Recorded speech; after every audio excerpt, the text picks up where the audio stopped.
You're listening to the Valley Labor Report with David Story and Jacob Morrison. Well, he's on the line now. Justin, good morning. How are you doing? Good morning, and for clarification, my name is Swift Justice. Swift Justice. Yeah, okay, very good. I was having a difficult time hearing with the noise in the background. Yeah, so to hear her, I'm not exactly sure how to pronounce her name, but she had sent me a press release from the Free Alabama movement about prison strike in Alabama. And so I asked her, I was like, hey, we've got an open line Saturday. If you want to have somebody call in, then, tell them to call in and we can let you talk about it. So tell us what, just tell us what that press release said, basically, and, what's going on.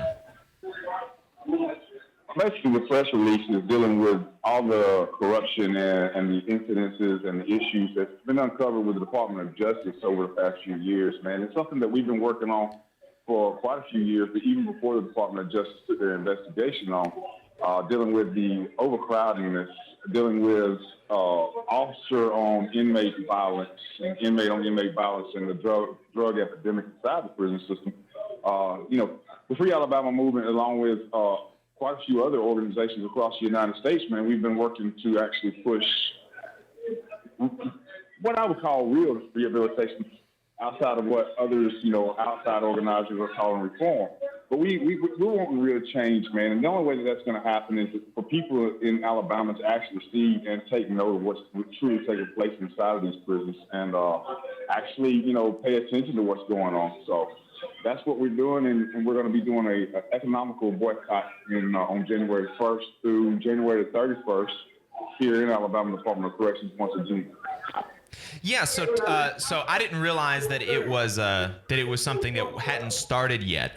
So then January 1st, some of the prison laborers in the Alabama prison system are going to be going on strike, and they're asking for people not to purchase goods or services that are made with Alabama prison labor. Which would be a good thing not to do anyway, just generally, I think, probably. But so tell us, you said there have been some things that have been uncovered by the Department of Justice. And I think there is because the prison system in Alabama is so opaque, most of us, including myself, really just have no idea what is going on there. Elaborate a little bit. What were the problems that were uncovered by the Department of Justice? What are the conditions that workers in the Alabama prison system are facing?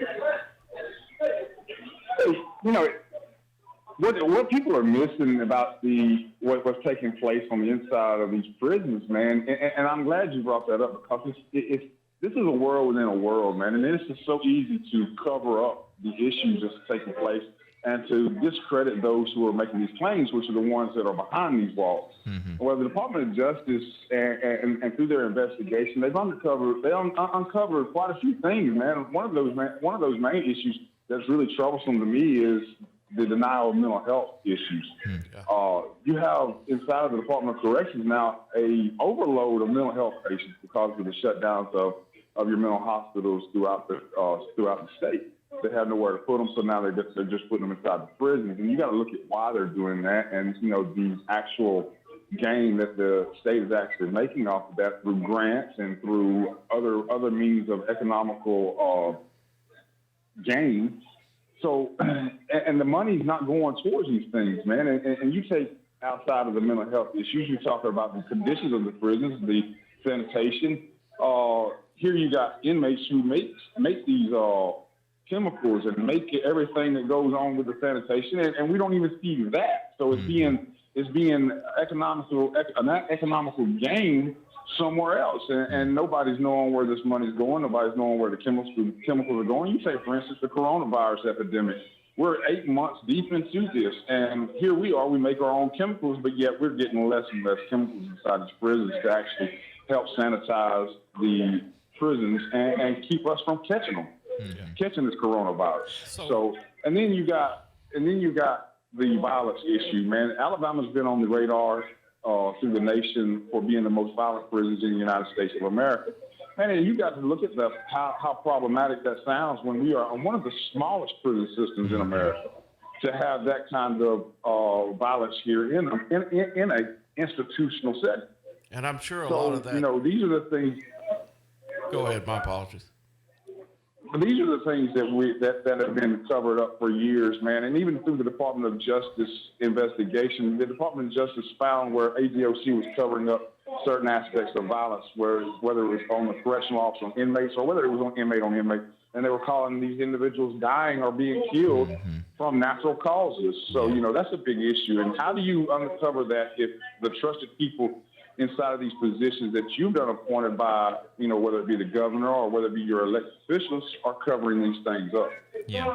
Well, and you mentioned the coronavirus, and I don't know exactly how widespread it's been in the Alabama prison systems, but I know that in the Texas county jails, 80% of inmates who died from the coronavirus were not convicted of any crimes. They were being held pre-trial, and 80% of the people who died of the coronavirus in Texas county jails were innocent. Literally, they were supposed to be innocent until proven guilty, but they got the death sentence before they could even be tried. I mean, it's sickening, and no doubt it's extremely bad in the Alabama prison system. How much do prison workers make in Alabama? I mean, it's literally nothing. I mean, at the most, they may make anywhere between $40 to $45 a month. A month. For like a normal work week. They work 40 hours a week. Correct. And what you really don't look at on that aspect is, let's just say that, okay, there's people who agree with individuals making this kind of money. It's a minimum, it's $40 a month. But where is that money going back to? Mm-hmm. That money is going back to the Alabama Department of Corrections, into their canteens and their stores. Yeah. So, and these prices that are on these canteens and stores are marked up 200% to 300%. So these guys are walking away from these store windows with, I don't know, maybe 30, 40, 50 items of food. Mm-hmm. It's basically exploitation at its finest. Has anybody? Oh, there's no doubt. Has anybody talked about IWalk in that area and organizing with the IWW? I know me and Jacob both are Wobblies, and there is a program through the International Workers of the World that helps prisoners inside organize themselves collectively, and also provides a lot of material on organizing, for better conditions. I don't know if that's something y'all have heard about. Yeah, IWalk is a organization that has been there with us since the beginning. Okay. Man, and we got a lot of love for this organization. We actually have a chapter of IWalk in Birmingham now. So, awesome. That is something that we are, we're actually glad to have IWalk here in Alabama. And, it's not just IWalk, man. We got Huntsville area, man. Huntsville area is really stepping up, man. We Tahira and my brother Garrett, who is doing these protests and stuff, dealing with Walmart and stuff. Yeah. Right, correct, man. That is inspiring, and we are glad to see the public, even though it's a small portion of people and younger people who are stepping up. We're glad to see some people here in Alabama start to get the spirit and move for us and speaking out for us. Because when you get done and said with it, our voices can only be heard through other people, unless, such situations like where I'm able to call in and talk about it for ourselves. Yeah, brother. Well, I was talking to Tahira, and I was asking her how much buy-in that this is going to have from prisoners here in Alabama, and she said that she's expecting it to have a pretty good buy-in, and she said that in 2019 in the prison strike in Alabama, it actually shut down multiple facilities, and y'all were able to get correctional officers to go on strike with you. And that's very true. We have no expectation on how big it might be. We call for it. We do what we do. We do not force people to do anything. It's just how much do these people on the inside want what we are asking for as far as in our demands, and how much collaboration we can get with these individuals on the inside. It's a very hard thing to actually organize on the inside, especially on a peaceful aspect. which that is our motto. We want the world to know that, look, we're not the animals that the media and the politicians has made us out to be. We are men, and we are coming at you on a peaceful approach. We do not want to see 1971 Attica uprising here in Alabama, but unfortunately, that's what we on the inside see happen. Yeah, but at the same time, you want to be treated with respect and dignity. Yeah. I mean, if you're doing your part, you're doing what you've been asked to do, then a little respect and dignity goes a long way. Self-respect. I think it's important because this is the first time I've heard about it. But what exactly can the people in the community do? You're calling for a strike. I think it would be important to know what products we're striking against. So can you go into detail on that some and let everybody know what we're looking at? Of course, man.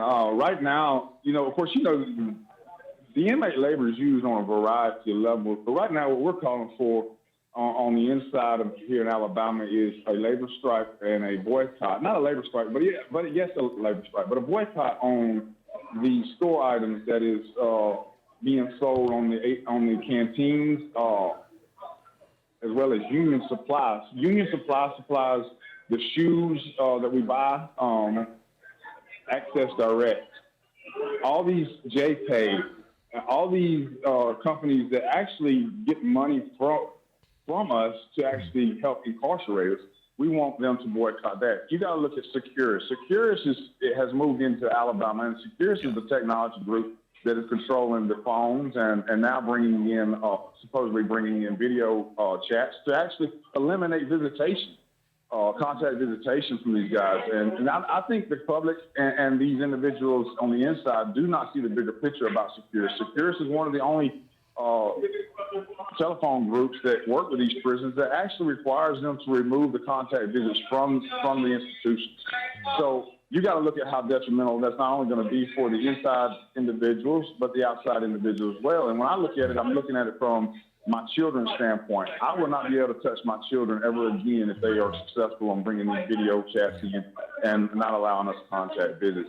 And the rehabilitation aspect for the guys on the inside to be able to actually hold on to the visitation, to be able to touch their loved one, touch their child, and hopefully, while they're on these visitation yards, redirect these children who have a 7 out of 10 chance of following into their footsteps into a different direction. Right. Those are the big things that we're looking at. We want to see the school-to-prison pipeline staunch. We want to see the recidivism rate staunch.